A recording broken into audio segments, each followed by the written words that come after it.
Bonjour, bienvenue à l'Église Espoir. On veut souhaiter aussi ce matin la bienvenue à tous ceux qui nous visitent. Est-ce qu'on pourrait les applaudir, les accueillir ce matin, tous ceux qui nous visitent en cette occasion spéciale pour les baptêmes de Jade et de Anaé. Est-ce qu'on peut se lever ensemble ce matin? J'aimerais qu'on puisse lire ce que la parole nous dit. Et voici ce que la parole nous dit dans le psaume 150.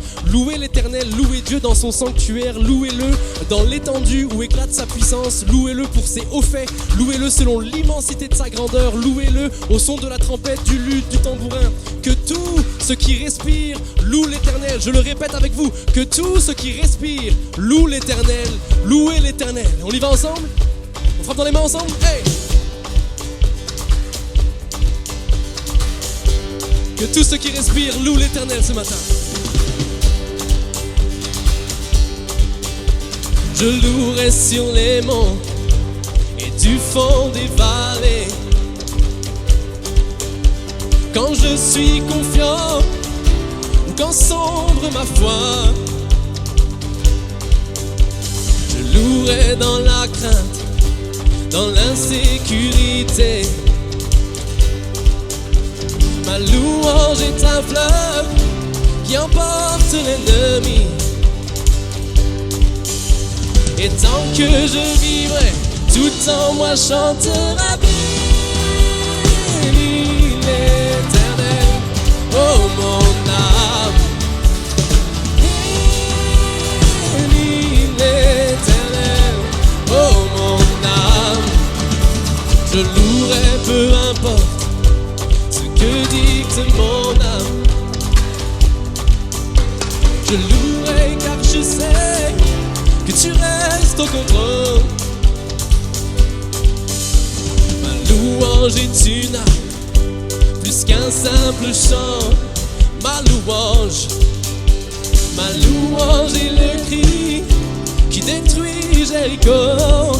Et tant que je vivrai, car tant que je vivrai, tout en moi chantera béni l'Éternel, oh mon âme.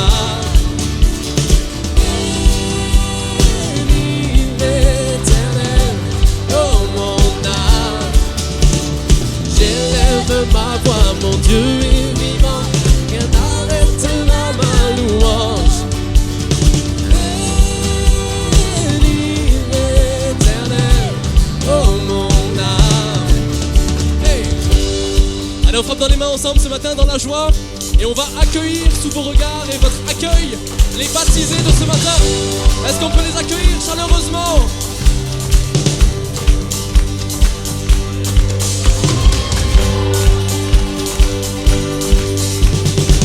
Oh, c'est un jour de fête ce matin, c'est un jour de réjouissance.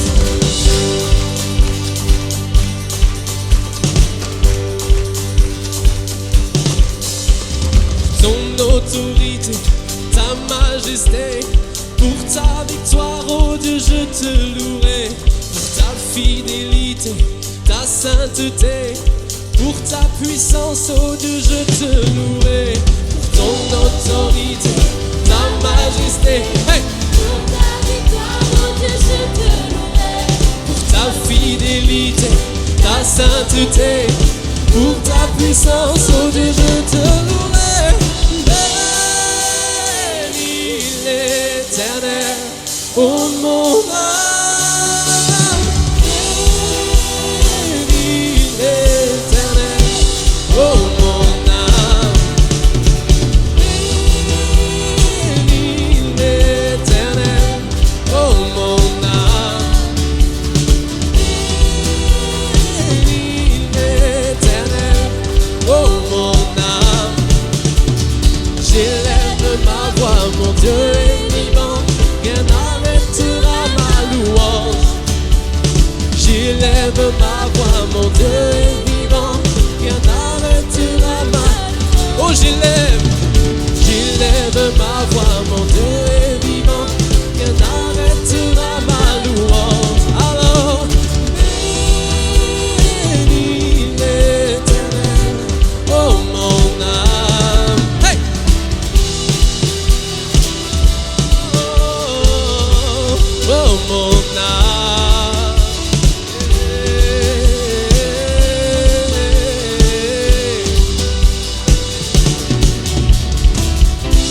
Est-ce qu'on peut acclamer le roi des rois ce matin? Merveilleux tu es, Seigneur.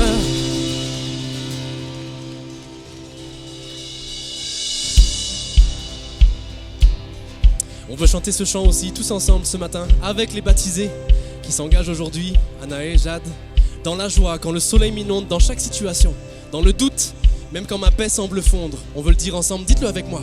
Jésus, je te suivrai. Jésus, je te suivrai. On y va ensemble dans la joie. Dans la joie, quand le soleil m'inonde, sur les monts, présence abonde. Oh. Jésus, je te suivrai. Oh, dans la peine, quand mon âme sombre, dans la vallée du deuil et de l'ombre. Oh, on le dit ensemble ce matin. Jésus, je te suivrai. Car tu es mort pour moi.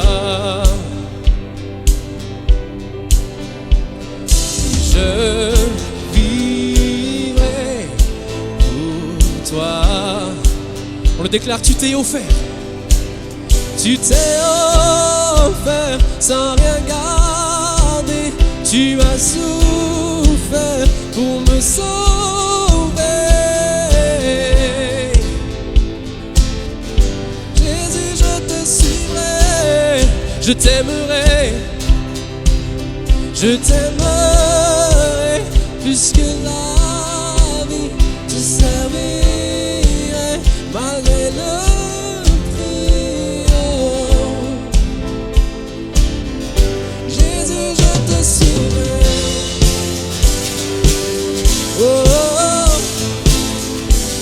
confiant.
On peut le chanter ensemble, je vivrai pour toi.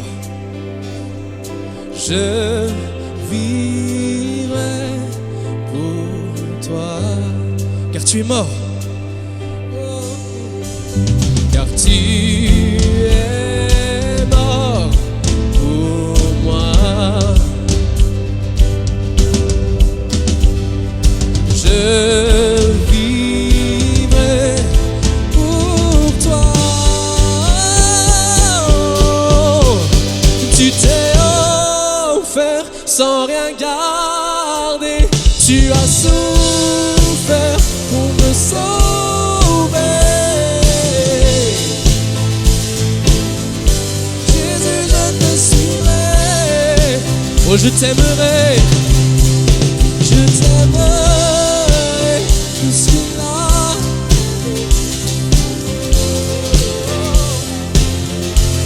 Malgré le prix, oh. Jésus, je te suivrai.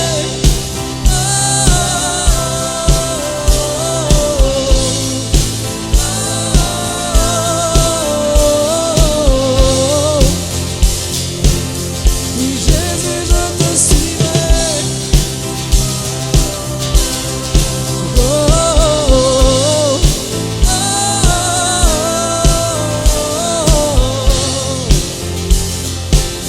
Oh, Jésus, je te suivrai. Oh, car tu es mort, car tu es mort pour moi. Oh, c'est ce qu'on veut réaliser avec les baptisés ce matin. Oh, je vivrai pour toi.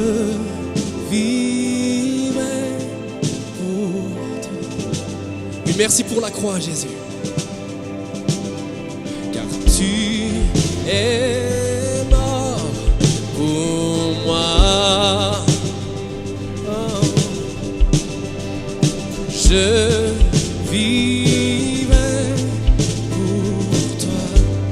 Oh, car tu es mort. Car tu es mort pour moi. Oh, chantez-le avec nous, je vivrai pour toi. Je vivrai pour toi. Tu t'es offert sans rien garder, me sauver. Oh Jésus, je te suivrai. Jésus, je te suivrai. Je t'aimerai plus que la vie. Te servirai malgré le prix, oh. Jésus, je te suivrai. Oh,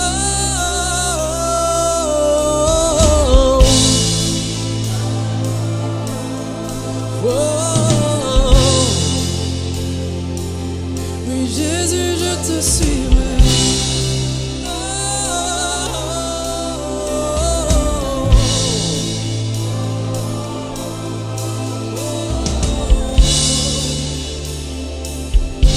Jésus, je te suivrai. À jamais, je te suivrai, Seigneur.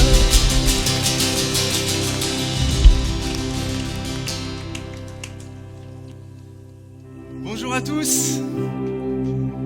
Merci. Est-ce qu'on peut vraiment remercier le groupe de louanges pour ce beau moment?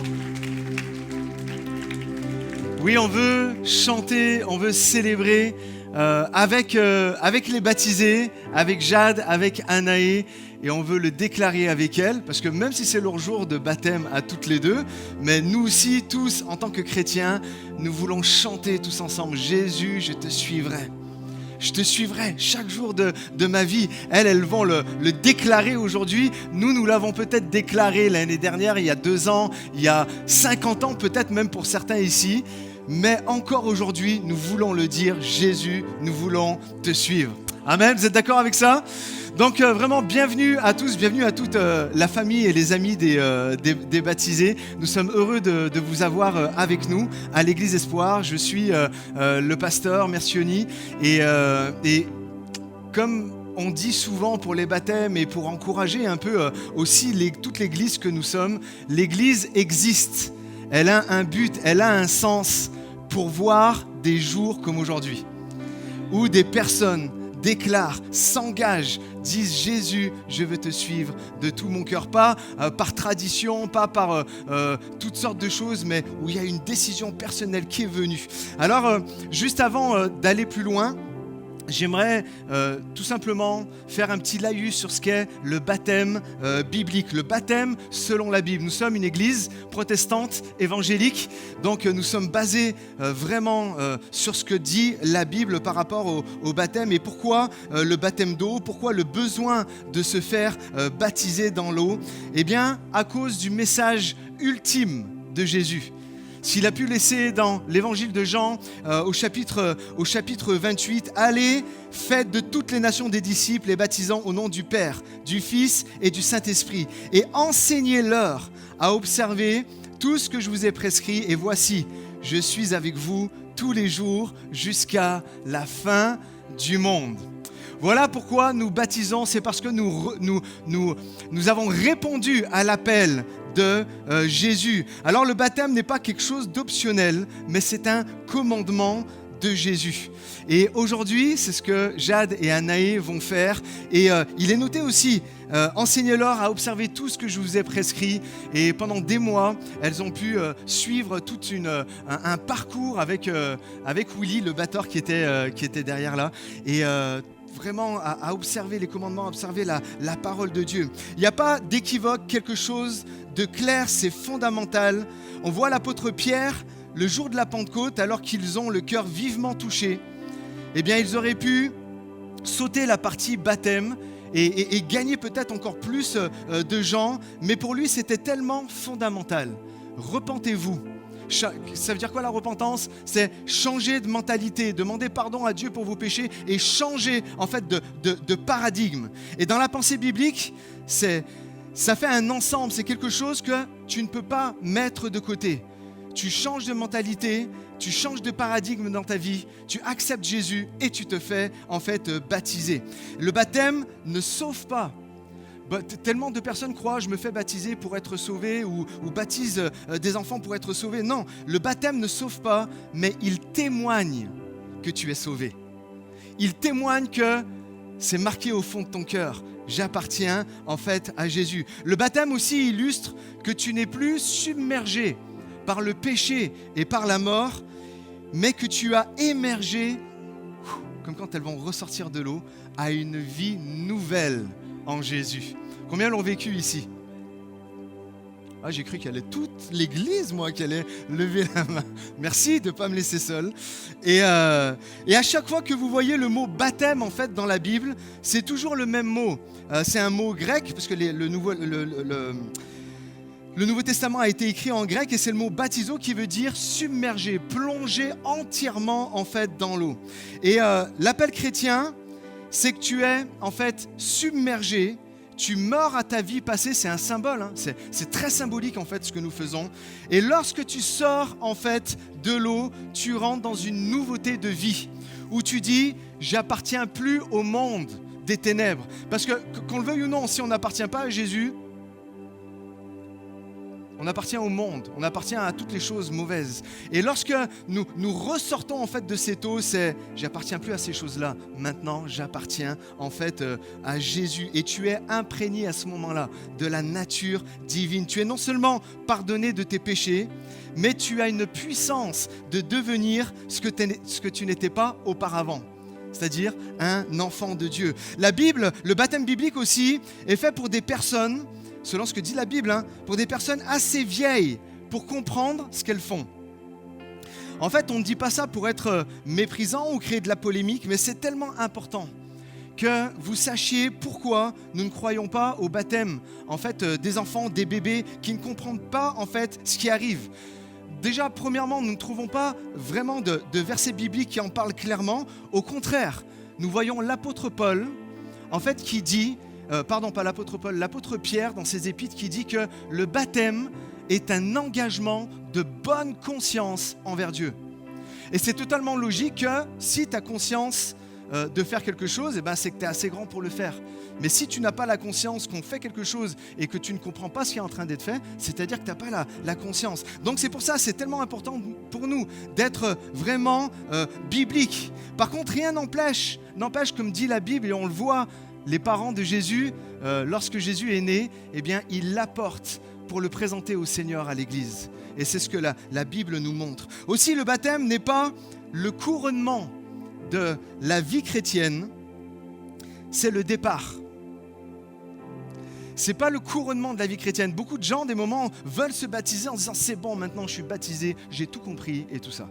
Non, combien savent que tu n'as rien compris, tu n'as pas compris encore beaucoup de choses, mais c'est tellement important de le faire. Il y a des personnes aussi qui disent qu'ils se sont baptisés trop tôt.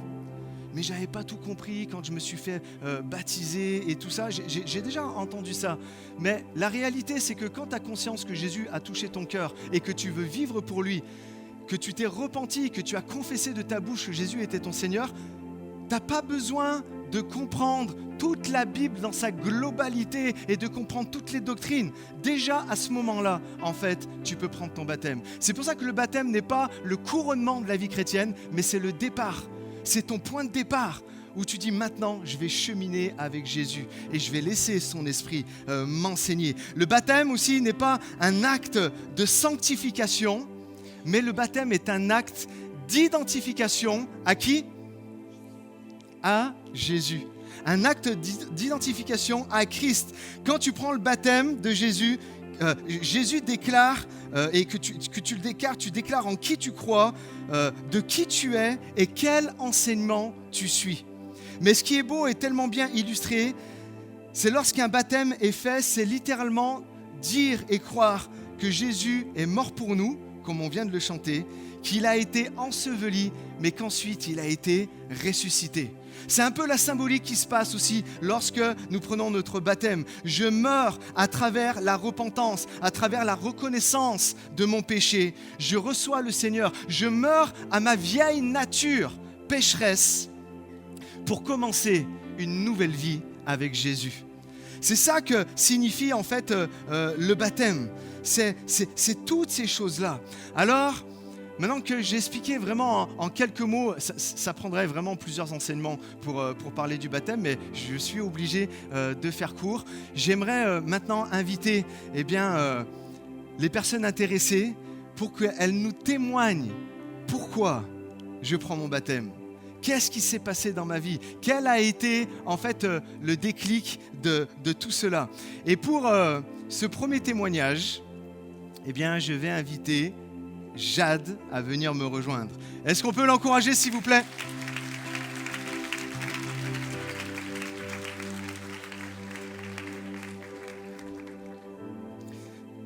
T'inquiète pas, Jade, je te laisse pas toute seule. J'ai juste été chercher un micro. Voilà. Et on peut l'applaudir doublement. Hier, attendez, je vous ai même pas dit pourquoi, attendez. Hier, c'était son anniversaire, elle a eu 18 ans.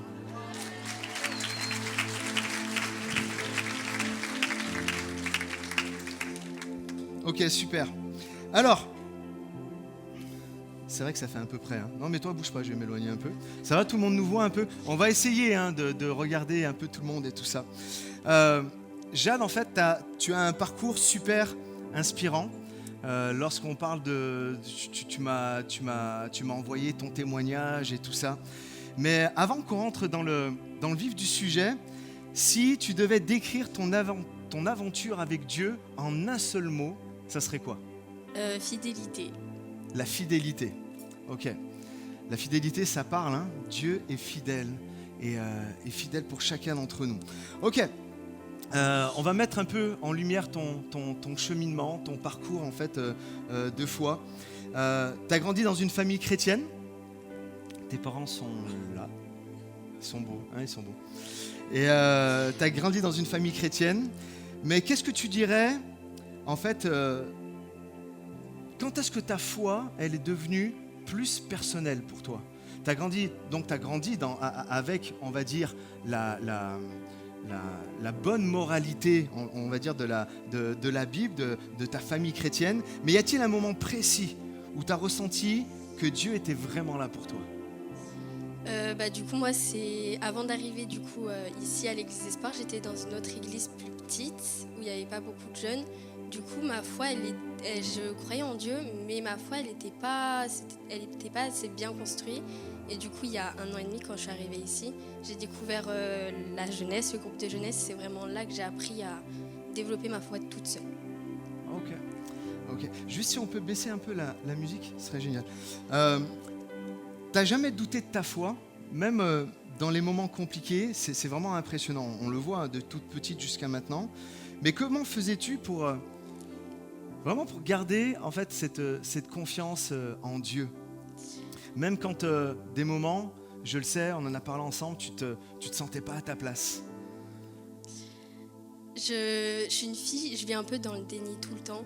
Du coup, par exemple, au collège, quand je me faisais harceler ou que j'avais des problèmes familiaux, j'étais beaucoup dans le déni.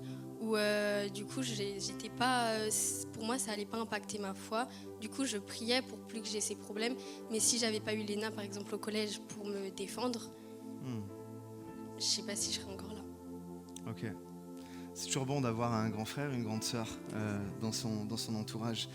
Le moment où tu as senti une vraie libération dans la prière, c'était vraiment puissant dans ton témoignage lorsque on a partagé ça. Est-ce que tu peux nous décrire en fait ce que tu as ressenti à ce moment-là? Le Saint-Esprit. Enfin, en fait, je me suis sentie libérée. J'avais prié à ce moment-là du coup pour l'angoisse. Et j'avais vraiment senti la boule d'angoisse qui était plus présente en moi. Et je me suis vraiment sentie beaucoup plus libérée. Parce que ça, c'était quelque chose vraiment que tu ressentais depuis tout le temps, toujours du stress, de l'angoisse. C'est ça, hein? C'est ça.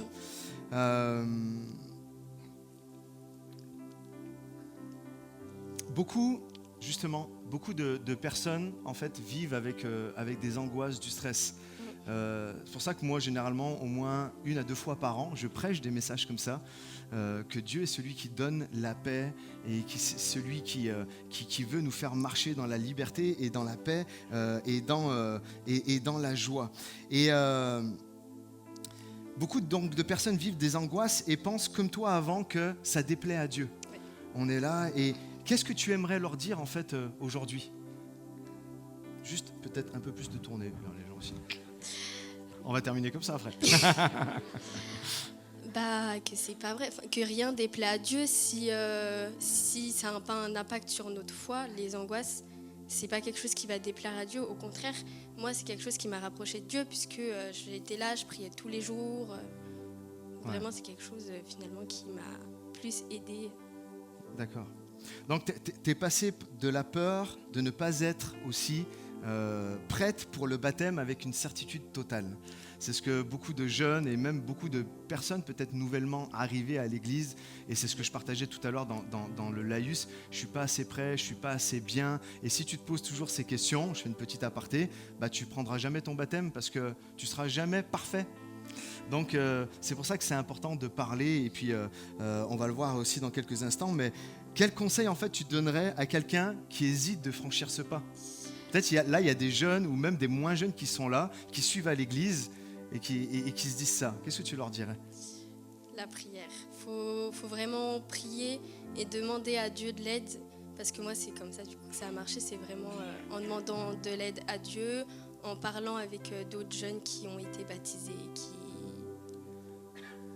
qui étaient déjà baptisés. Ouais, qui t'ont montré un peu comme le chemin, quoi. Oui, c'est ça. Ouais. Justement, en fait, on parle de. Tu parlais de Léna il y a quelques instants. Là, tu parlais du groupe de jeunes, tu parlais des personnes.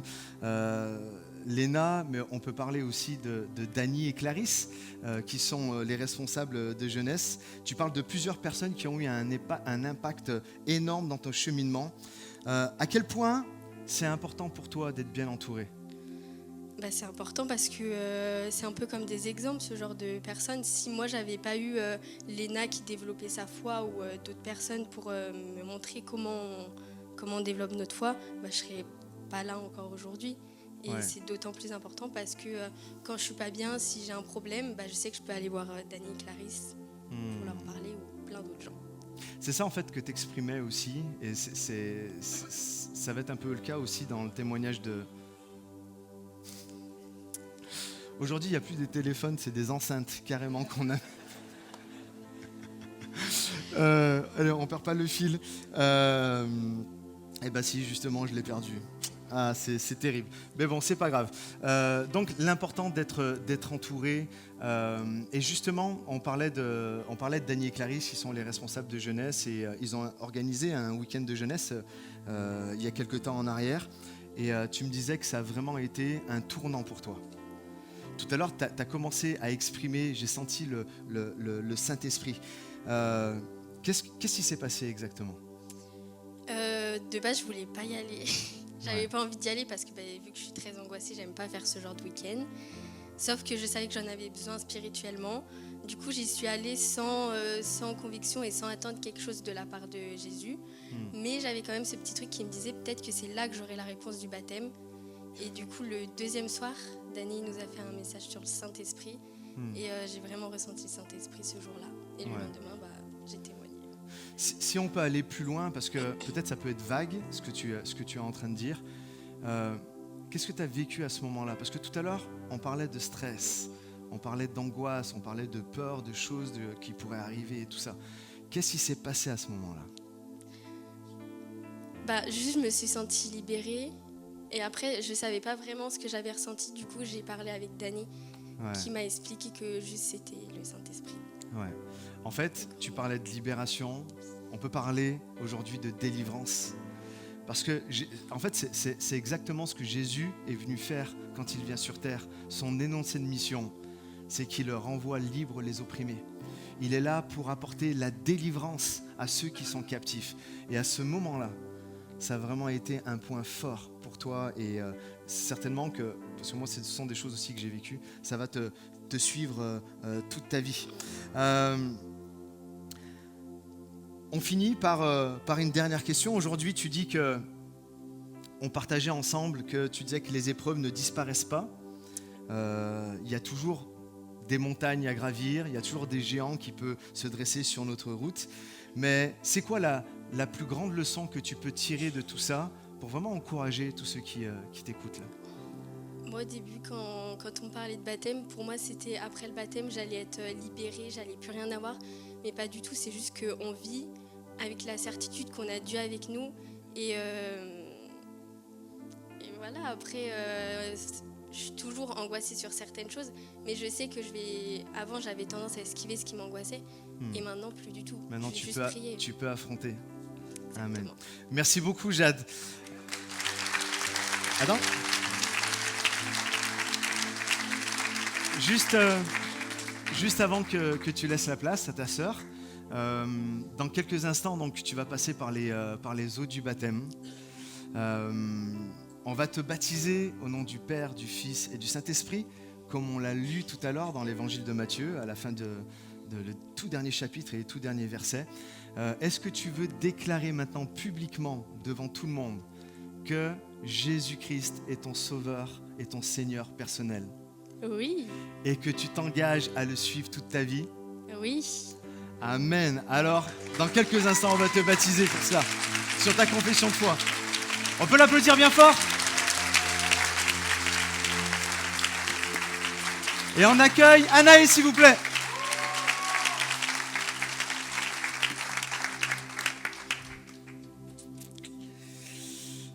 Ça va, Anaïs? Ça va. Ouais. Fais bien attention à garder le micro près de toi. Anaïs, tu as 15 ans et tu as déjà une belle histoire de foi derrière toi, déjà un vécu. Et si on devait te présenter en 3 mots, qu'est-ce que tu choisirais?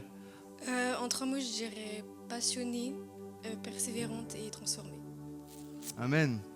Ça donne le ton de ce qui va suivre. Alors, un petit retour en arrière pour parler un peu, même si c'est pour certains ça fait pas très loin, elle a que 15 ans, mais pour toi ça peut déjà paraître loin. Tu as grandi donc un peu pareil que ta sœur dans une famille chrétienne, mais au début la foi, tu m'as expliqué ça, que c'était plus une habitude qu'un choix. C'est ça que tu m'as dit. Et quand est-ce que tu as commencé vraiment à te poser les vraies questions, à te dire il y a plus que en fait ce que mes parents m'ont enseigné, puis je fais ça, on va dire, d'une manière routinière. Quand est-ce que tu as commencé à te poser des questions véritablement sur la foi?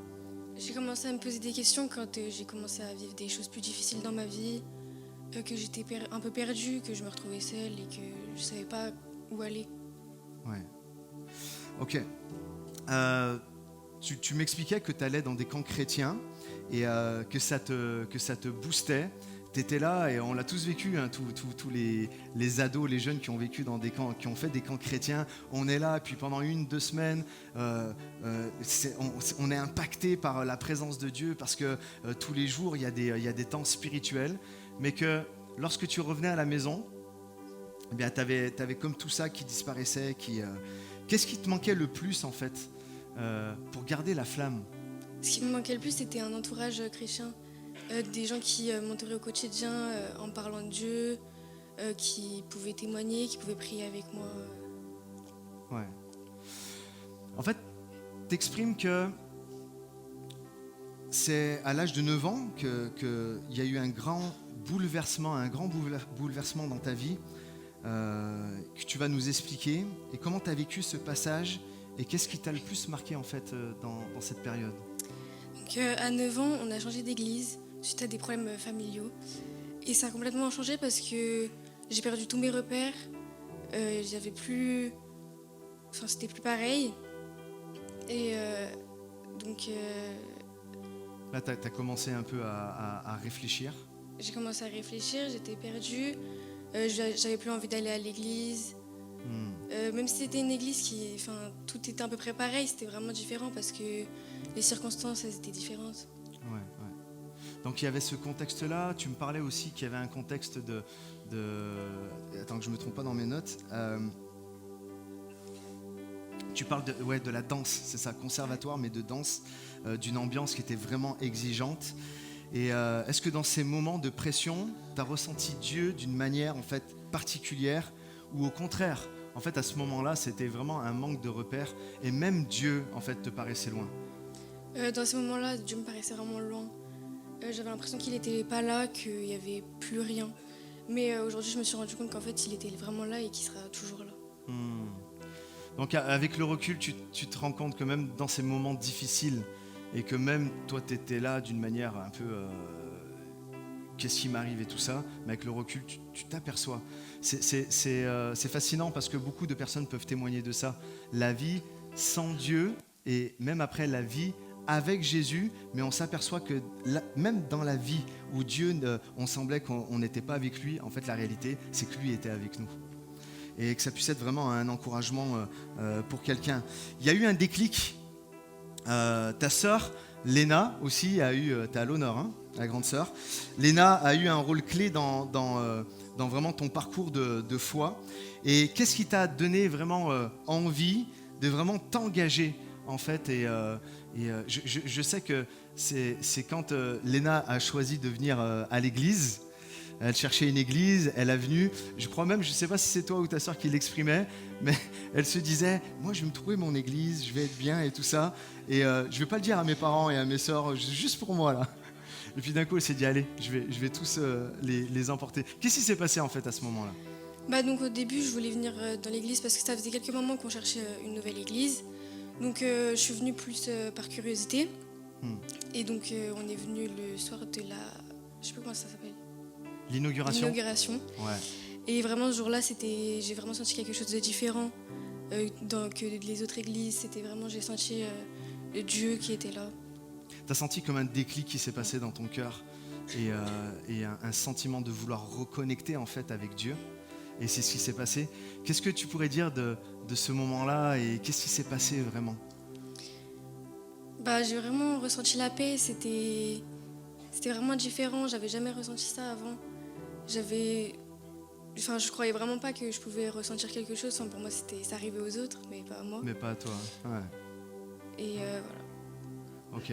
Il y a eu un changement dans ta vie? Ouais. Il y a eu un avant, un après?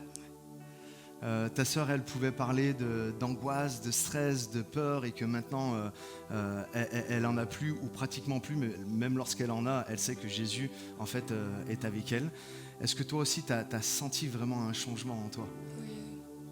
Ouais. Tu peux me dire? Je vais la chercher.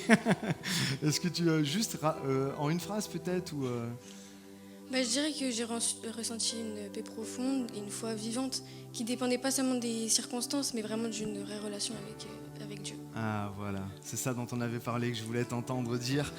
Ok. Donc, là, tu vas passer par les eaux du baptême dans quelques instants. Et le baptême est vraiment une étape cruciale, importante. C'est une réponse, comme je disais tout à l'heure, au commandement en fait, de Jésus. À quoi, en fait, tu penses le plus en ce moment et en te préparant ? Je pense à la décision que je prends aujourd'hui. Je pense à tout ce qu'il a changé dans ma vie, qu'il est là. Ouais. Si une personne, toujours pareil, si une personne qui est là et puis qui hésite à se faire baptiser et t'écoutait aujourd'hui, qu'est-ce que tu aimerais lui dire ? Parce qu'il y a des personnes qui sont là, mais peut-être ils vont entendre aussi sur les réseaux. Qu'est-ce que tu pourrais dire à ton âge, à l'âge de 15 ans ? Je dirais que se baptiser, c'est pas une question d'avoir tout compris, d'être parfait, mais c'est vraiment quelque chose qui va faire un changement entre un avant et un après. Et que je lui dirais d'y aller. D'y aller, parce que toi, ça a bouleversé ta vie, ça a changé ta vie. C'est super, Anaï. Dans quelques instants, donc, tu vas prendre ton baptême. Est-ce que, comme ta sœur et comme plein d'autres ici avant toi, avant de prendre ton baptême, on parle de déclaration de foi. Est-ce que aujourd'hui, tu déclares devant tout le monde, ici, toute cette assemblée, que Jésus-Christ est ton sauveur et ton Seigneur personnel ? Oui. Est-ce que tu t'engages à le suivre toute ta vie, dans les bons moments comme dans les mauvais moments ? Oui. Alors, sur ta déclaration de foi, dans quelques instants, nous allons te baptiser. Est-ce qu'on peut vraiment l'encourager, s'il vous plaît ? Merci, Anne.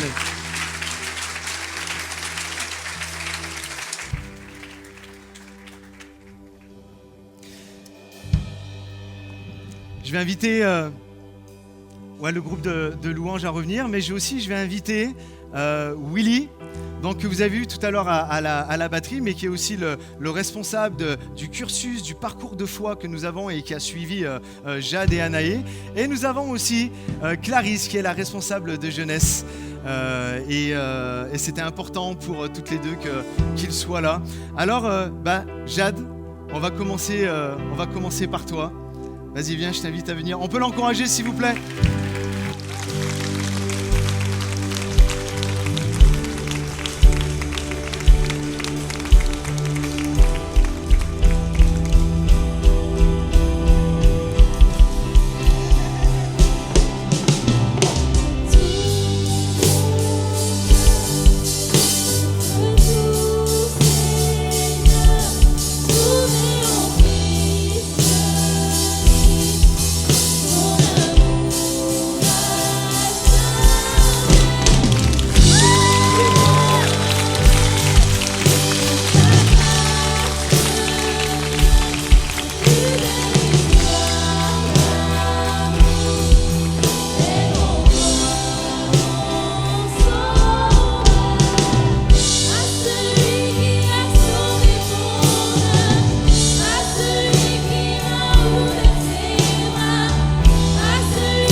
Se lever tous ensemble et on va chanter de tout mon cœur à celui qui est sauveur et roi. Je chante à jamais.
Amen. Est-ce qu'on pourrait donner vraiment la gloire à notre Dieu ?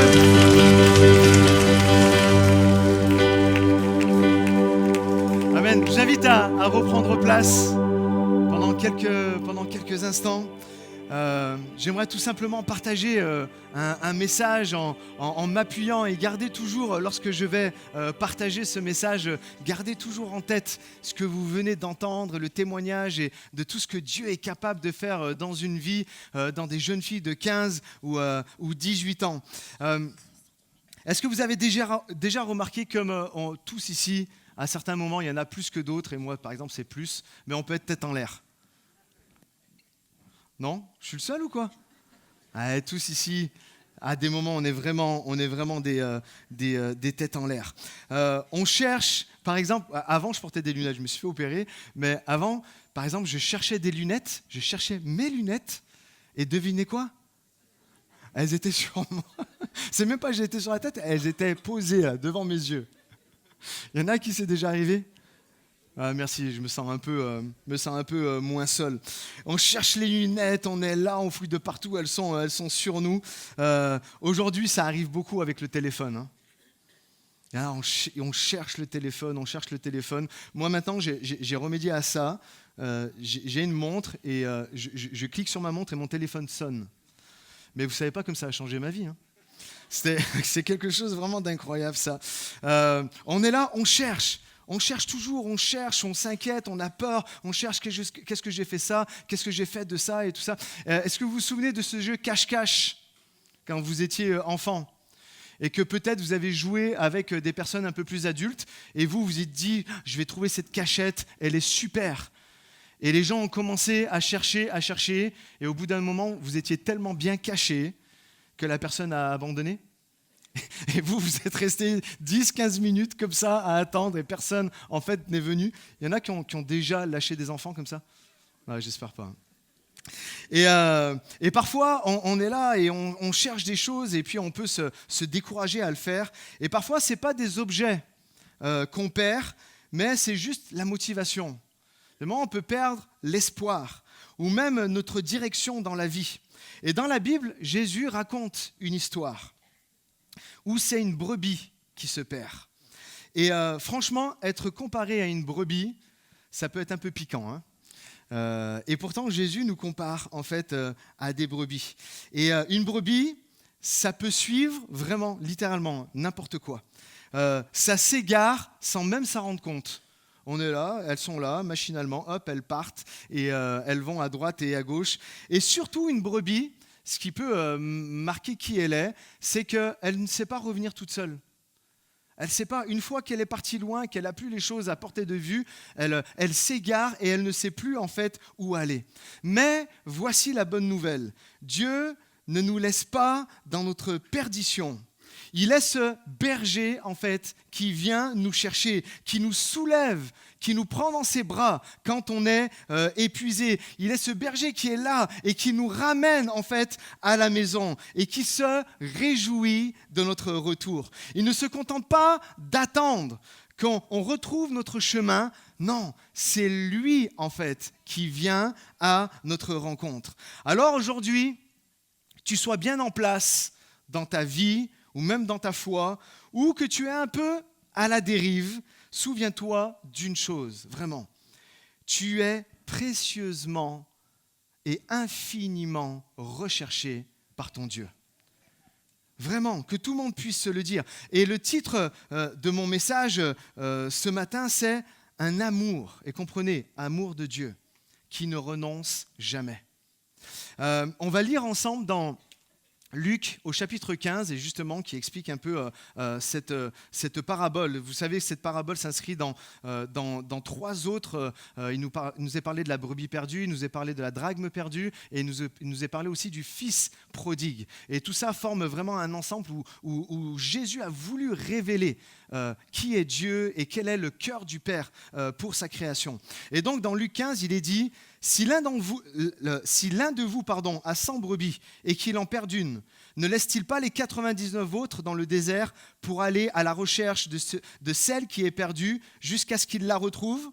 Lorsqu'il l'a retrouvée, il la met avec joie sur ses épaules et de retour à la maison, Il appelle ses amis et ses voisins et leur dit « Réjouissez-vous avec moi, car j'ai retrouvé ma brebis qui était perdue. De même, je vous le dis, il y aura plus de joie dans le ciel pour un seul pécheur qui se repent que pour 99 justes qui n'ont pas besoin de changer d'attitude. » Et ensemble, on peut dire Amen. Il y a tout un contexte donc historique et biblique. Laissez-moi juste quelques instants pour vous expliquer en fait dans quelles conditions en fait Jésus dit et explique ces paraboles. Jésus raconte cette parabole en réponse aux reproches des pharisiens et des scribes, qui étaient les religieux de l'époque et qui critiquaient, en fait on voit ça au début du chapitre, qui critiquaient le fait que Jésus mange avec des pécheurs, avec des gens de mauvaise vie, avec des collecteurs d'impôts qui travaillaient en fait pour l'Empire romain.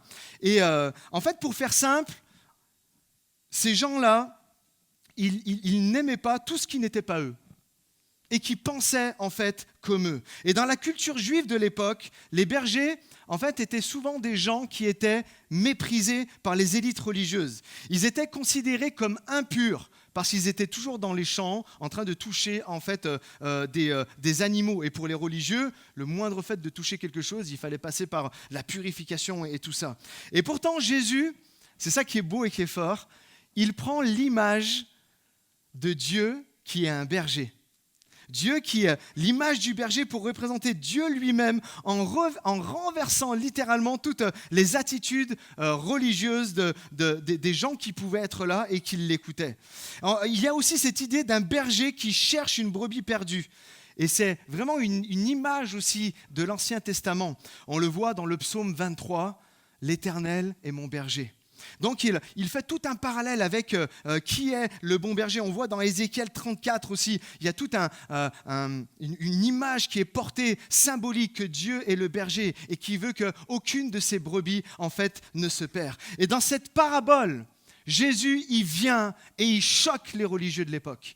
Il les choque en révélant que Dieu, c'est Dieu qui va chercher celui qui est perdu.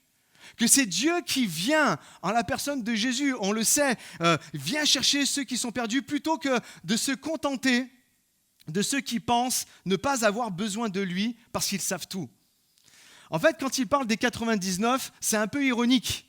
Il dit les 99 qui n'ont pas besoin, en fait, il était en train de pointer les religieux. Alors, mon premier point, maintenant qu'on a planté un peu le décor, mon premier point pour expliquer cette parabole, eh bien, c'est, si tu veux bien mettre, une invitation, pas une imposition. Je m'explique un peu. Regardez bien la dynamique de ce qu'on vient de lire. En fait, premièrement, le berger, c'est le berger qui cherche en fait la brebis. Il ne se contente pas d'attendre qu'elle vienne toute seule. Non, il va la chercher. Et ça, vous savez ce que c'est ? C'est la grâce de Dieu. Il n'attend pas. Tout de suite, il offre en fait sa grâce. Dieu vient à nous avant même, la Bible nous dit qu'on pense à lui. C'est l'apôtre Paul qui dit dans Romains 5 ceci. La brebis aussi, la deuxième dynamique, c'est que la brebis ne rentre pas par elle-même. On le voit, c'est le berger qui la porte, il la prend, il la met sur ses épaules. Vous savez ce que c'est ça ? Premièrement, c'était la grâce. Deuxièmement, ça, c'est le salut. C'est le fait d'être sauvé. Jésus te prend en fait et te sauve. On ne peut pas se sauver nous-mêmes. On a besoin d'un sauveur. On est d'accord avec ça ? Mais la troisième dynamique qui est tellement importante, c'est que la brebis doit accepter d'être portée. La brebis doit accepter de répondre à l'appel du berger. La brebis doit accepter d'être touchée par le berger. La brebis doit accepter j'ai perdu mon chemin, j'ai pas de force. Je vais pas faire l'orgueilleuse, je vais me laisser prendre par le berger qui me met en fait sur ses épaules. Et là, il y a quelque chose d'important à comprendre. Dieu n'impose pas son amour, il l'offre. Dieu n'impose pas son amour, en fait, il l'offre. Il y a vraiment tout un enseignement à comprendre. Ce n'est pas juste, en fait, une jolie histoire. C'est Jésus est en train de révéler comment Dieu s'y prend pour sauver les hommes. Comment Dieu s'y prend pour te sauver toi, peut-être ici, ce matin. Dieu frappe, mais il ne va jamais défoncer la porte. Il ne va pas forcer. Dieu va frapper, mais il ne va pas défoncer la porte. Est-ce que tu entends sa voix aujourd'hui? Alors arrête peut-être de lutter contre l'amour de Dieu et réponds tout simplement à son appel. Une brebis, je disais tout à l'heure, ce n'est pas très flatteur que Jésus nous compare à des brebis. Parce qu'une brebis, la réalité, c'est qu'une brebis peut être têtue.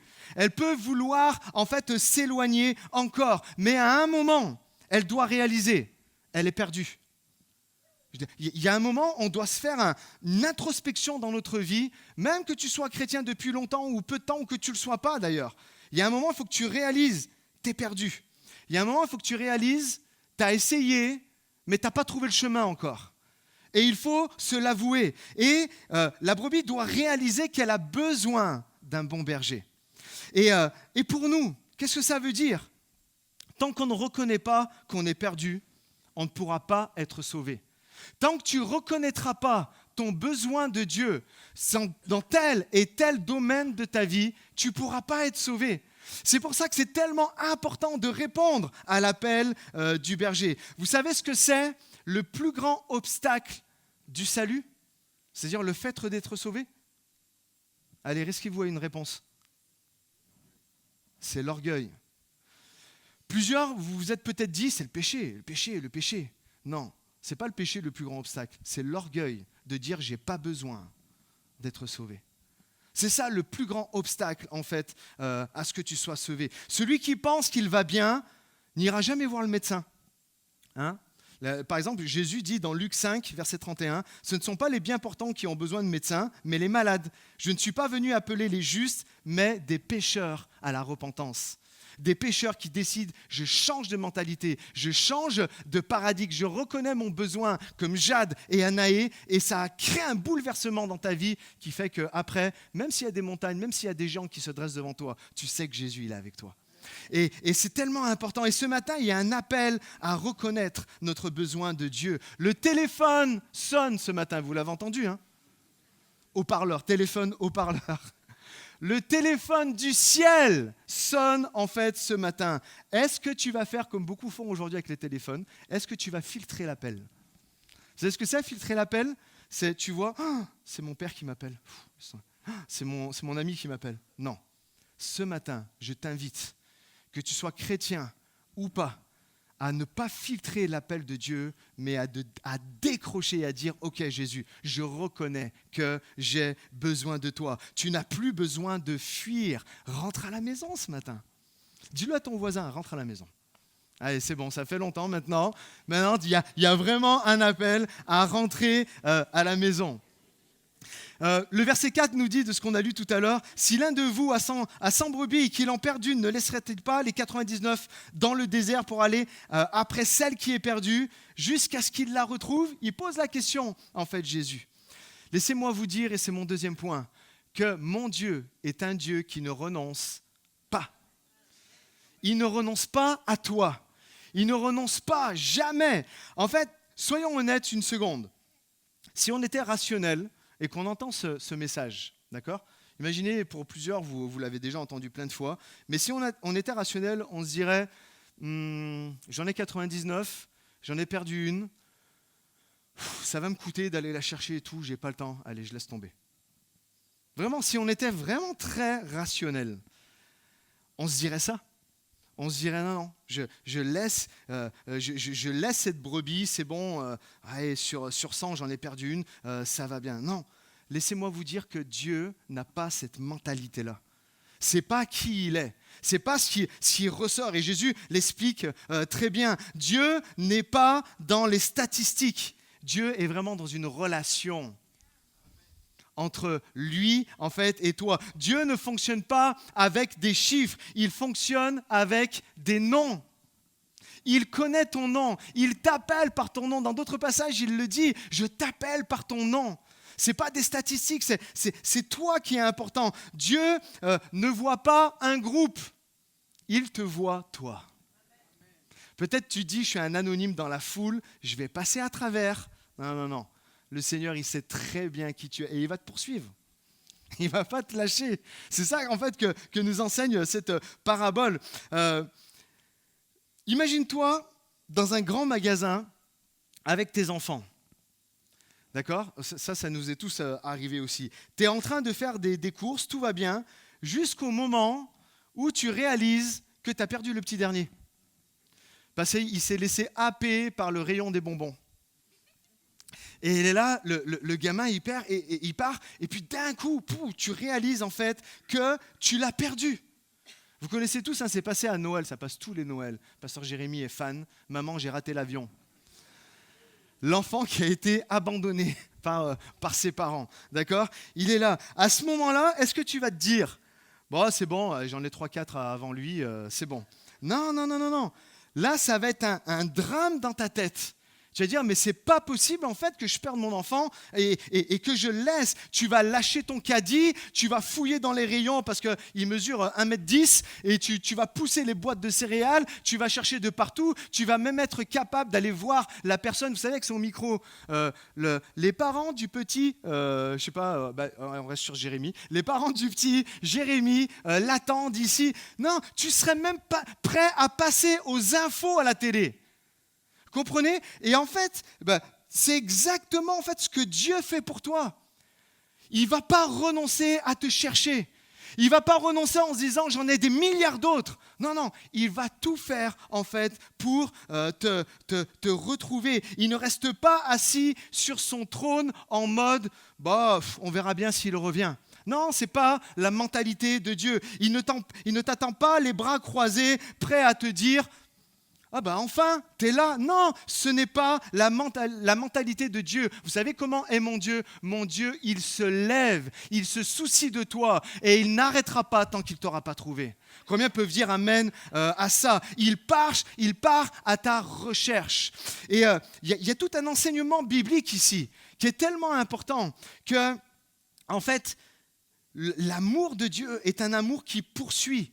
Pas un amour qui force. Jésus nous montre ici l'initiative de Dieu. C'est lui qui cherche, c'est lui qui appelle et c'est lui qui poursuit. La brebis en fait qui est perdue. Dieu ne kidnappe, qu'on soit bien clair, Dieu ne kidnappe personne, mais il fait tout pour que tu saches qu'il est là. Il fait tout. Il t'enverra telle personne, il te parlera à travers tel message, à travers des situations même que tu peux vivre dans la vie du quotidien ou en regardant la nature. Il va tout utiliser pour que tu saches qu'il est là, qu'il t'a cherché, qu'il t'a trouvé et que maintenant il t'appelle. Il ne te force pas, mais il frappe à la porte de ton cœur encore et encore. Pourquoi ? Posez-moi la question. Pourquoi ? Merci d'avoir posé la question, maintenant je vais vous répondre. C'est parce qu'il t'aime. Il t'aime, c'est juste impossible pour lui que tu te perdes. C'est pour ça qu'il va tout faire en fait pour toi. Dieu ne lâche pas l'affaire. Alors peut-être que tu t'es éloigné. Peut-être que tu penses que Dieu, c'est vrai, il y en a des moments où ils vont tellement loin et ils sont tellement loin dans le péché ou dans des choses où ils se sont embourbés qu'ils se disent c'est bon, Dieu il a abandonné. Non, Dieu n'abandonne pas, il ne lâche pas l'affaire avec toi. Peut-être tu crois que tu es allé trop loin, que tu as fait trop d'erreurs. Alors laisse-moi te dire ce matin, vraiment écoute bien, si tu respires encore, parce qu'à la preuve du contraire, tout le monde respire ici, c'est que Dieu a un plan pour ta vie. C'est que Dieu a quelque chose pour toi. Si ton cœur bat, c'est qu'il te cherche encore. Il ne t'abandonnera pas. Il ne va pas négocier avec l'ennemi en se disant c'est bon, lui je te le laisse. Non, il a tout mis en œuvre jusqu'à la croix du calvaire pour que tu puisses être sauvé. Il ne se dira jamais, tant pis pour lui. Peut-être nous on le fait à des moments avec des personnes. Peut-être même nous, des moments, je peux parler aux parents qui en ont marre de leur enfant, qui en ont marre de redire toujours les mêmes choses, maintenant qui se débrouillent. Ça peut parler aussi à des enfants qui sont là. J'en ai marre de ma mère, j'en ai marre de mon père, ils sont toujours allés, c'est bon. Non, Dieu n'est pas comme ça. Il ne renoncera jamais, il n'abandonnera jamais, il ne se dira c'est bon, c'est fini, tant pis pour lui. Pourquoi ? Parce qu'il t'aime. Est-ce que tu sens ce matin, encore aujourd'hui, combien Dieu t'aime ? Est-ce que tu sens son appel vibrer à l'intérieur de ton cœur, comme pouvaient l'exprimer Anaé et Jade ? Es-tu prêt à arrêter de courir à droite, à gauche et à te laisser prendre dans les bras de ton Sauveur? Ça, c'est la vraie question. Alors aujourd'hui, laissons-nous trouver. Pourquoi? Et c'est mon dernier point. Parce que tu n'as pas envie de louper la fête. Si on lit le texte de tout à l'heure, et c'est des moments, des choses qu'on oublie, et puis surtout en tant que chrétien, attention, il faut rester calme et tout ça. Non. Crois-moi, tu n'as pas envie de louper la fête. Et moi, ce matin, je te lance l'invitation, ne loupe pas la fête. On est d'accord avec ça? Faites-moi un petit oui. Je vais expliquer maintenant. Je sais, les musiciens sont beaux et tout ça, mais regardez, ne perdez pas le focus alors que je m'en vais sur le dernier point. Quand le berger retrouve la brebis, regardez ce qu'il fait. Nous, en tant que parents, tu as perdu des enfants. Quand tu retrouves ton enfant, qu'est-ce que tu as envie de faire? Tu le serres dans tes bras, mais après, qu'est-ce que tu as envie de faire? Tu le disputes, tu le réprimandes, tu dis plus jamais, et tu ne pourras plus jouer à la PlayStation. Et tu vois les bonbons que tu as été chercher, non, je ne te les achète pas. Plus jamais tu fais ça, plus jamais tu me quittes. C'est vrai ou pas? Ah ouais, c'est... Là, comment, en fait, le berger, qui représente Dieu, en fait, s'y prend? Quand le berger retrouve la brebis, il ne la gronde pas, il ne la réprimande pas, il la prend dans ses bras. Il la même met sur ses épaules comme ça, pour lui éviter des efforts et tout ça. Et en fait, vous savez, je vous parlais du contexte dans lequel Jésus cite cette parabole, et c'est exactement ça que les religieux de tout temps jusqu'à nous aujourd'hui ne comprennent pas. Ils veulent... Excusez-moi. C'est pas grave, regardez ici. En fait, c'est ça donc que les religieux de tout temps ne comprennent pas. Ils veulent un Dieu qui punit. Ils veulent un Dieu qui sanctionne. C'est vrai, hein? Mais Jésus vient leur dire, si vous pensez comme ça de Dieu, c'est que vous ne connaissez pas Dieu. Donc je vais vous expliquer comment Dieu, en fait, fonctionne. Le problème, c'est l'image que l'on peut avoir de Dieu. Tu penses que Dieu est un juge sévère, prêt en fait à te condamner. Tu penses que Dieu en fait est un Dieu insensible, indifférent à ta souffrance, à ce que tu traverses. Ou pire encore, tu imagines en fait que Dieu est un père qui passe son temps à pointer du doigt ce que tu as mal fait. Ce que nous on pourrait faire en tant que parents. Et bien souvent, on se loupe sur ça. On pointe du doigt et tout ça. Si c'est ainsi que tu vois Dieu, laisse-moi te dire qu'on n'a pas le même Dieu. On n'a pas le même Dieu. Et c'est pour ça que c'est important de comprendre ce que Jésus est en train d'expliquer dans cette parabole de la brebis perdue et dans les deux autres en fait qui sont en train de suivre. C'est pour ça que Jésus insiste à travers cette parabole et avec celle du fils prodigue aussi. Dieu en fait n'est pas un bourreau, c'est un père. Dieu n'est pas un bourreau, c'est un père. Dieu n'est pas un accusateur. Dieu est un sauveur. Est un sauveur en la personne de Jésus. Dieu n'est pas un juge sans cœur. C'est un berger qui est prêt à tout pour retrouver ses enfants. C'est un berger qui est capable de prendre ta place à la croix du calvaire pour que le châtiment, en fait, qui devait tomber sur nous à cause de nos péchés, à cause de nos erreurs, tombe sur lui. Pour que nous puissions en fait avoir la vie éternelle. Le ciel ne juge pas ce matin. Que ça puisse rentrer dans nos têtes. À tous les chrétiens, je vous le dis souvent, j'ai un problème, et surtout avec peut-être la plus ancienne génération, qui a toujours un problème à comprendre ce qu'est la grâce de Dieu. La grâce de Dieu, c'est pas simplement la grâce d'être sauvé. La grâce, elle est là tous les jours. Il y a un ancien chant qui dit « De la croix, la grâce coule comme un fleuve, constamment. Elle est là, tu peux t'y baigner, tu peux recevoir la grâce. Le ciel ne juge pas ce matin, il fait la fête. » Est-ce que vous voulez faire la fête? On a baptisé Jade et Anaïs, c'est la fête. Regarde bien ce que fait le berger. Donc on l'a dit, il ne critique pas la brebis, il ne lui fait pas de reproches, il ne lui rappelle pas son erreur. Il la prend dans ses bras et il se réjouit.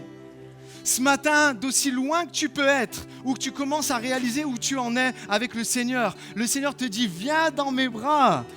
Je vais te réconforter, je vais te soigner et ensemble on va faire la fête. Ah, j'ai cru qu'il allait avoir plus d'amen à ça. Il y a cette vérité pour tous les pécheurs que nous sommes. Dieu ne t'accueille pas avec un tribunal, mais avec une fête. Ah ouais, il y en a qui ont commencé, mais ne soyez pas timides, faites-le pour de vrai. Dieu ne t'accueille pas avec un tribunal. Il t'accueille avec une fête. On le voit dans cette parabole-là et on le voit aussi dans la parabole du fils prodigue. Lorsqu'il se décide à revenir vers son père, le père se jette à son cou. Allez, tuez le veau gras, apportez-moi un manteau, son anneau. On le réhabilite et on va faire la fête parce que mon fils qui était perdu, aujourd'hui il est là et il est en vie. C'est ça, en fait, le cœur de Dieu. Tu pensais que Dieu allait te punir? Tu pensais que Dieu allait te rejeter? Non! Mon Dieu est un Dieu de grâce. Mon Dieu est un Dieu de pardon. Il t'attend pour te célébrer. C'est pour ça que Jésus dit, il y aura plus de joie dans le ciel pour un seul pécheur qui se repent que pour 99 qui n'ont pas besoin de repentance. Le ciel, écoutez s'il vous plaît. Et si vous voulez graver ça dans votre cœur, vraiment, le ciel ne juge pas ton passé, il célèbre ton retour. Le ciel ne juge pas ce que tu as pu être dans le passé, ce que tu as pu faire hier. Il est juste heureux de te voir ici et de te dire, je t'accueille mon enfant. Ah. C'est tellement beau comment le Seigneur fait. Il prend la brebis, il ne la bouscule pas, il ne la force pas. Il la prend dans ses bras, il ne l'oblige pas à marcher toute seule alors que peut-être elle est fatiguée. Il la prend, il la met sur ses épaules. Il ne la force pas à payer le prix parce que c'est lui qui a payé le prix de sa dette. Il la prend sur ses épaules. Dieu ne te dit pas, tu es fatigué, débrouille-toi maintenant. Il te dit, tu es fatigué, alors viens avec moi, je te porte. Jésus dit, venez à moi, vous tous qui êtes fatigués et chargés, je vous donnerai du repos. Peut-être tu es là, tu te sens perdu, tu as peur. Vous savez, c'est très important que je le dise. Ça peut paraître un message d'évangélisation, ce que je suis en train de faire. Et ça l'est, mais pas que. Vous savez pourquoi? Parce qu'il est parlé de pécheurs qui se repentent. D'accord? Qui est-ce qui, d'entre nous ici, peut dire « je ne suis pas un pécheur » ? Personne. C'est pour ça que c'est tellement important pour moi que tu sois un nouveau chrétien, un ancien chrétien ou quelqu'un qui vient pour les premières fois à l'église et qui commence à comprendre un peu la vraie théologie biblique du salut et de la grâce. C'est tellement important que tous ici, on réalise qu'on est tous des pécheurs et que n'importe qui va pouvoir s'approcher de Dieu va pouvoir trouver de la grâce. À tous les chrétiens qui sont là et qui se battent avec un péché, le Seigneur, il est là. Il ne te condamne pas, il ne te réprimande pas, mais il t'appelle, il te dit « viens ». Comme ça s'est passé pour Jade, je vais opérer une libération dans ta vie, je vais opérer une délivrance dans ta vie. À tous ceux qui sont là pour les premières fois, j'aimerais te dire, réponds à l'appel de Jésus que ce petit prédicateur est en train de dire là. Réponds à l'appel de Jésus, donne-lui en fait ta vie. J'ai envie de te dire ce matin, ne rate pas la fête. Ne loupe pas la fête de ce qui est en train de se passer. Le ciel ne se réjouit pas de performances spirituelles.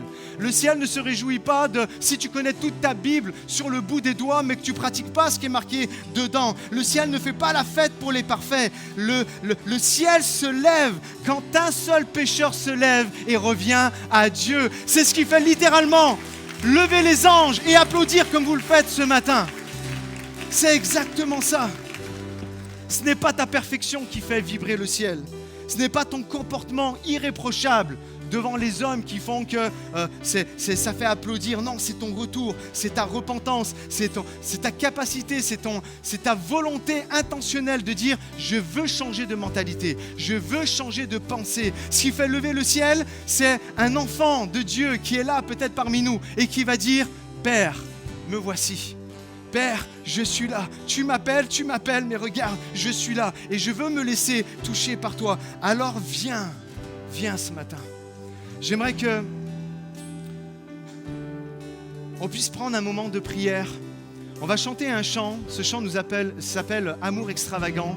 Et je l'ai choisi exprès parce que, si je ne me trompe pas, celui qui a écrit ce chant s'est basé sur cette parabole-là que je viens de dire. Aucune montagne n'est trop haute.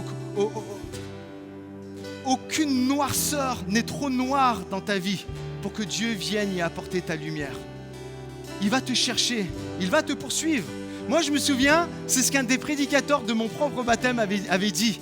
Il regardait l'auditoire et il disait, peut-être vous vous dites, c'est bon, j'ai esquivé, je suis passé à travers les mailles du filet, mais je me souviens ce qu'il a dit. Il a dit, c'est pas fini, Dieu va te poursuivre. Dieu va t'appeler sans arrêt, il va te montrer qu'il est là. Alors j'aimerais qu'on se lève ensemble, si vous le voulez bien, et on va prier un instant.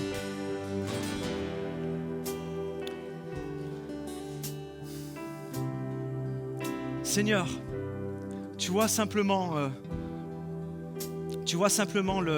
l'explication de cette parabole que j'ai pu apporter bien humblement. Mais je compte sur ton esprit.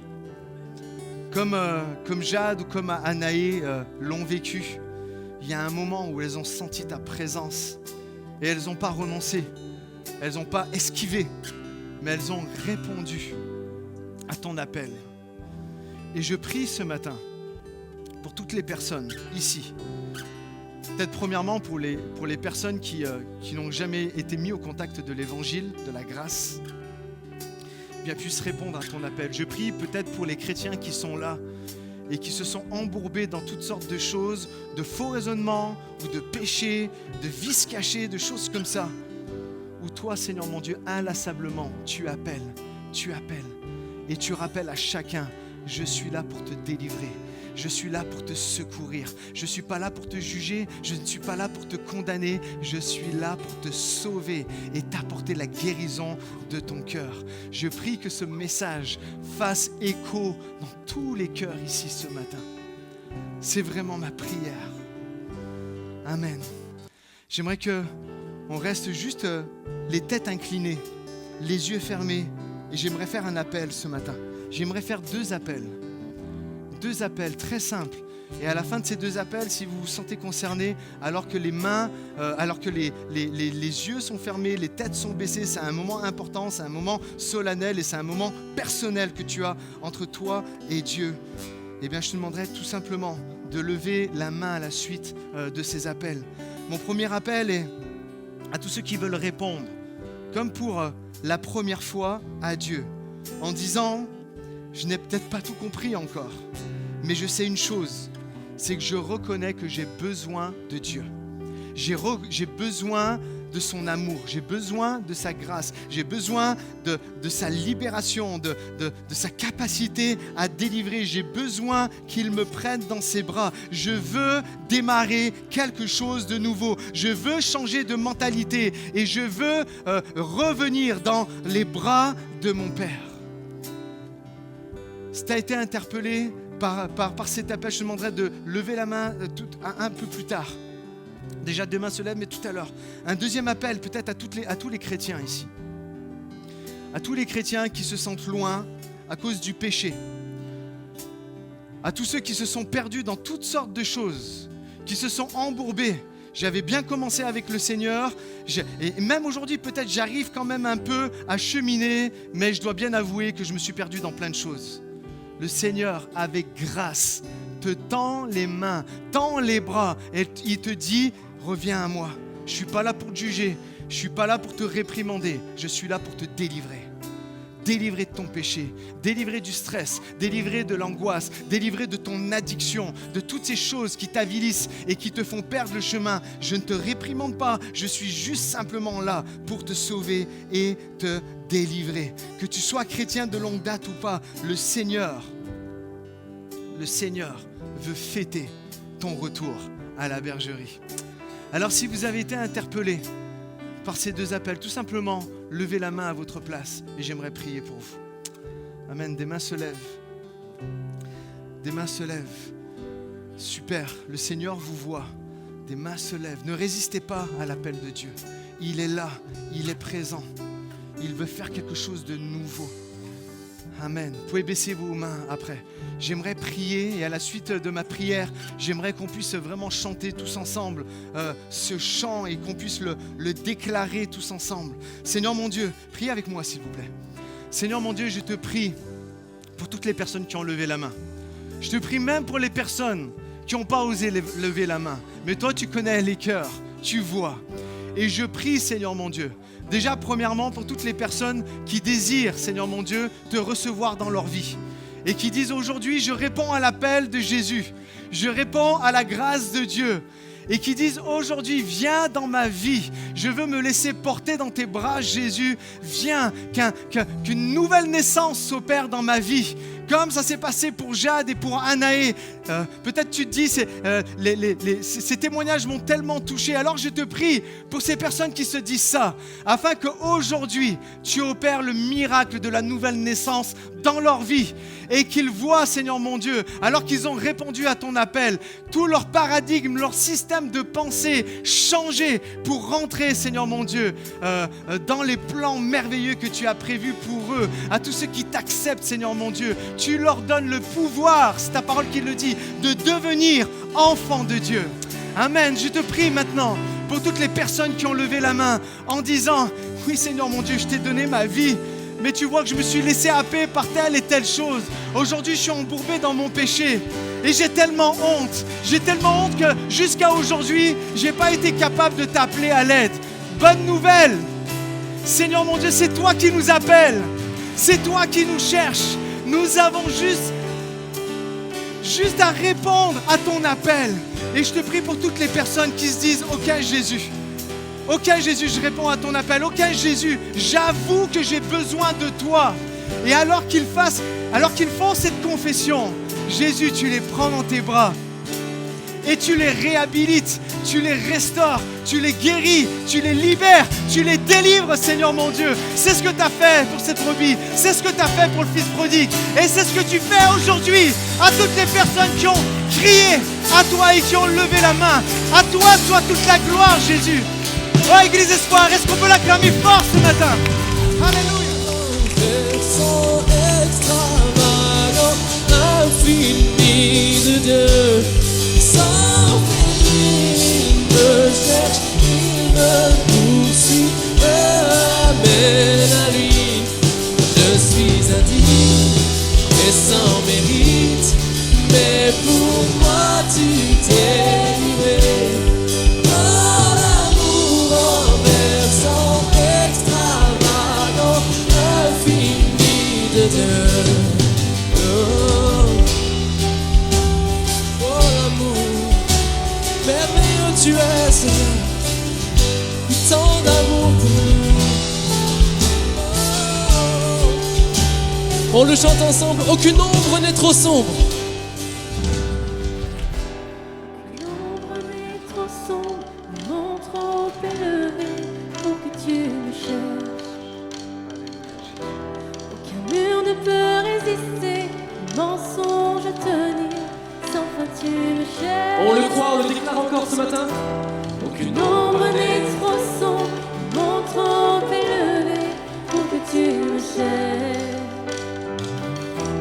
Aucun mur ne peut résister, mensonge à tenir, sans fin tu me cherches. Aucune ombre n'est trop sombre, ni mon trop élevé pour que tu me cherches. Aucun mur ne peut résister, ni mensonge à tenir, sans fin tu me cherches. Oh, aucune ombre n'est trop sombre, ni mon trop élevé pour que tu me cherches. Non, non, non, non, aucun mur ne peut résister, ni mensonge à tenir. Amour en versant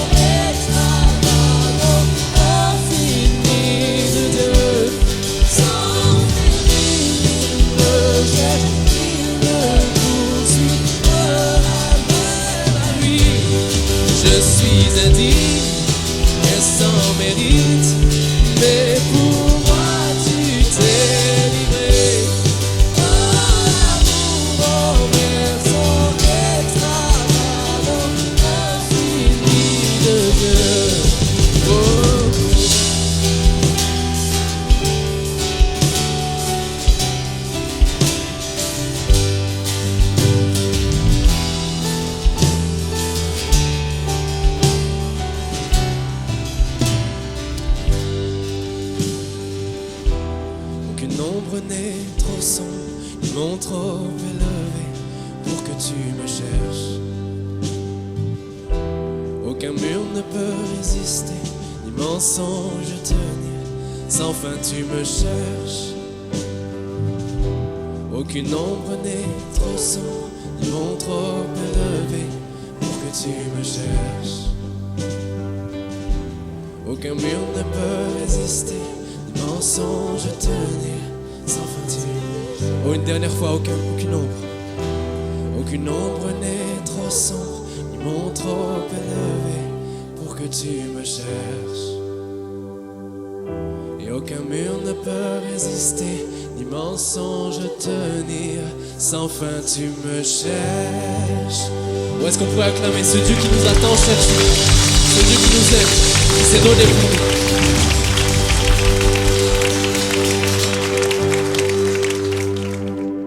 Amen. Ces instants vont toucher à leur fin. Je vous invite juste à vous rasseoir quelques instants. Et j'aimerais inviter les deux stars de la matinée, Jade et Anaïs, si vous voulez bien venir, avec vos témoins respectifs. Des personnes qui peuvent témoigner et qui vous rappelleront tout au long de votre cheminement. Peut-être un peu plus par là, on ne va pas se coller contre le baptistère. Voilà, Anaïs a choisi Angelo et Jade a choisi Laurence.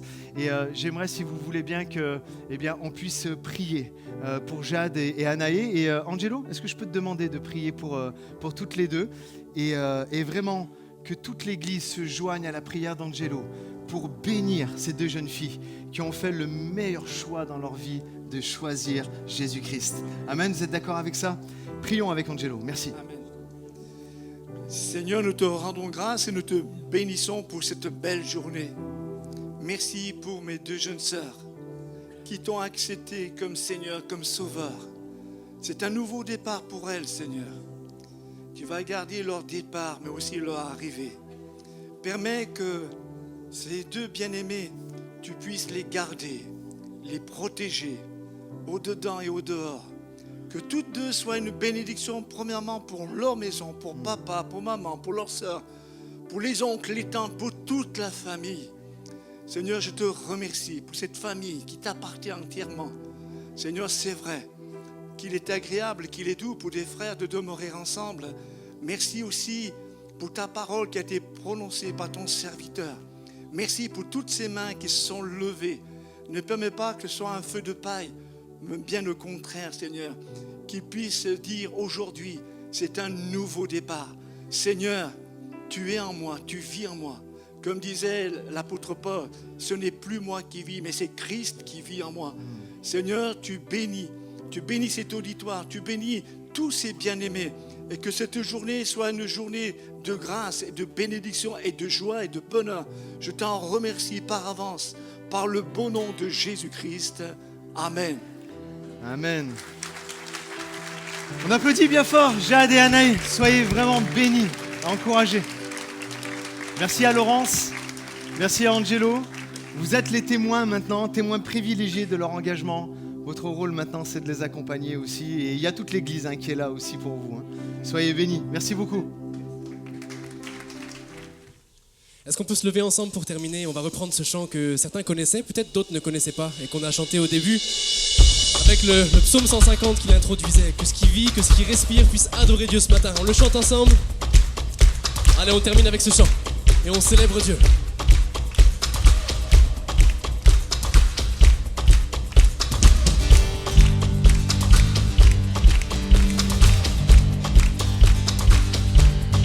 Et on veut dire ces paroles ensemble, peu importe les circonstances, peu importe les situations de ma vie.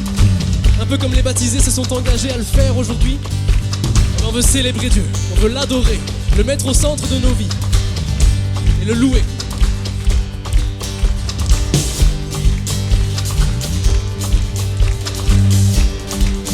Allez, on chante ensemble. Je louerai sur les monts et du fond des vallées. Je suis confiant quand sombre ma foi. Je louerai dans la crainte, dans l'insécurité. Ma louange est un fleuve qui emporte l'ennemi. Et tant que je vivrai, oui, tout en moi chantera béni l'Éternel. Oh mon âme, béni l'Éternel. Oh mon âme, je louerai, peu importe ce que dicte mon âme, il est au contrôle. Oh, je louerai car je sais que tu restes au contrôle. Ma louange est une arme, plus qu'un simple chant. Ma louange est un cri qui détruit Jéricho. Et tant que je vivrai, tant que je vivrai, oui, tout en moi chantera béni l'Éternel. Oh mon âme, béni l'Éternel. Oh mon âme, j'élève ma voix, mon Dieu est vivant, rien n'arrêtera ma louange.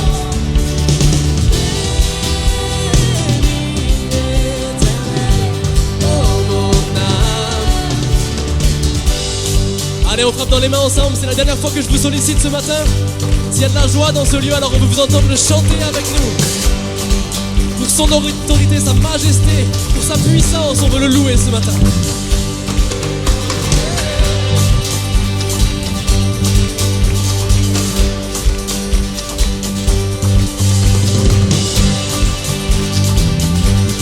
Allez, on veut vous entendre le chanter avec nous. Pour ton autorité. Ton autorité, ta majesté, pour ta victoire, oh Dieu, je te louerai. Ta fidélité, ta sainteté, pour ta puissance, oh Dieu, je te louerai. Hey! Pour ta victoire, oh Dieu, je te louerai. Pour ta fidélité, ta sainteté, pour ta puissance, oh Dieu, je te louerai.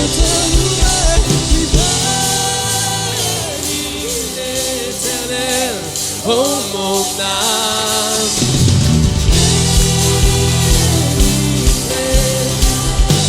oh mon âme, l'Éternel. Oh mon âme, l'Éternel. Oh mon âme, j'élève ma voix, mon Dieu est vivant. Oh, j'élève ma voix, mon Dieu est vivant, rien n'arrêtera ma louange. J'élève ma voix, rien n'arrêtera. Alors béni, oui béni l'Éternel. Oh mon